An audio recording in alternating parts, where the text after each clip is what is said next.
ไปเ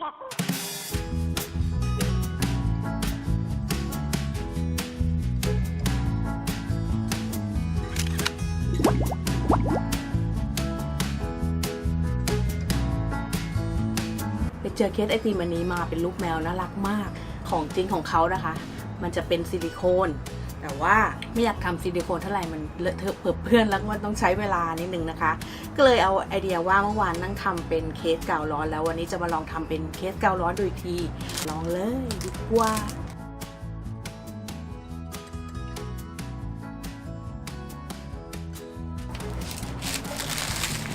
อันนี้ก็เป็นกระดาษอบขนมนะคะเหมือนเดิมเดี๋ยวเรามาละลายกาวกันก่อนเลยนับแรก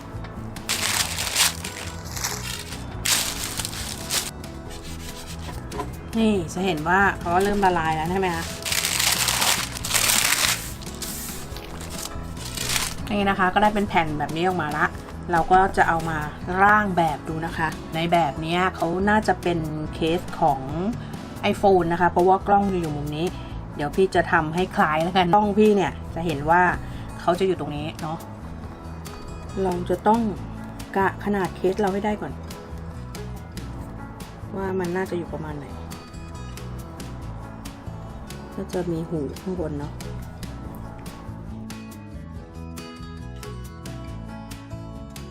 แต่เราต้องกะขนาดดูกล้องเราไว้ก่อนอยู่ตรงนี้นะคะ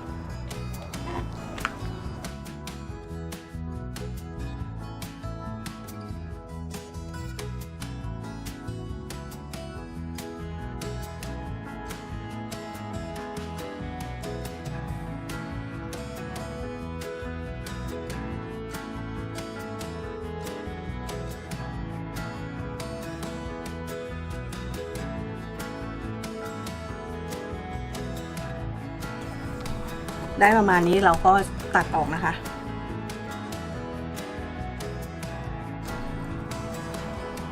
แบบเรามีสีอะไรบ้างมีสีชมพูขาวฟ้านะคะแล้วก็จะออกครีมๆเนื้อนิดนึง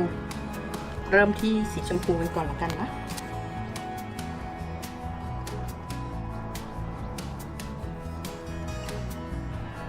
เดี๋ยวเราจะลง2 รอบนะคะเพราะว่ารอบแรกเนี่ยมันก็จะเป็นแบบออกใสๆนะมันยังแบบเห็นทะลุข้างหลังนิดนึงนะคะแต่เดี๋ยวรอให้แห้งก่อนแล้วค่อยมาเติมนะคะ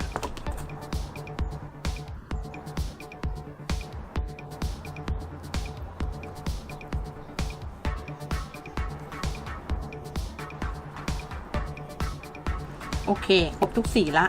สีชมพูเริ่มแห้งแล้วนะคะเดี๋ยวขอลงอีกรอบนึง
คราวนี้มาประกอบร่างกัน อันนี้เราก็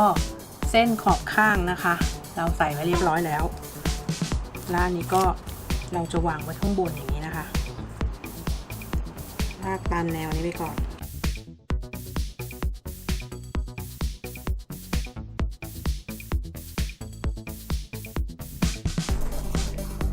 นี่ก็จะได้ออกมาประมาณนี้นะคะ เดี๋ยวมาตกแต่งข้างหน้ากันนิดนึง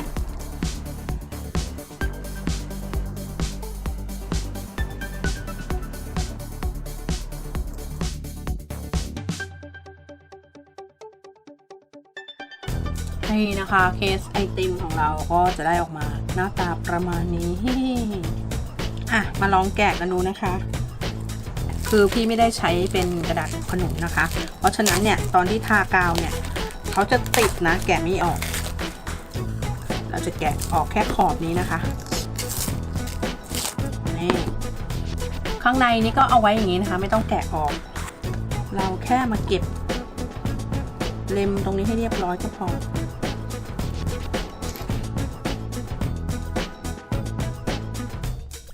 ก็นี่เป็นที่เสียบที่ชาร์จนะคะ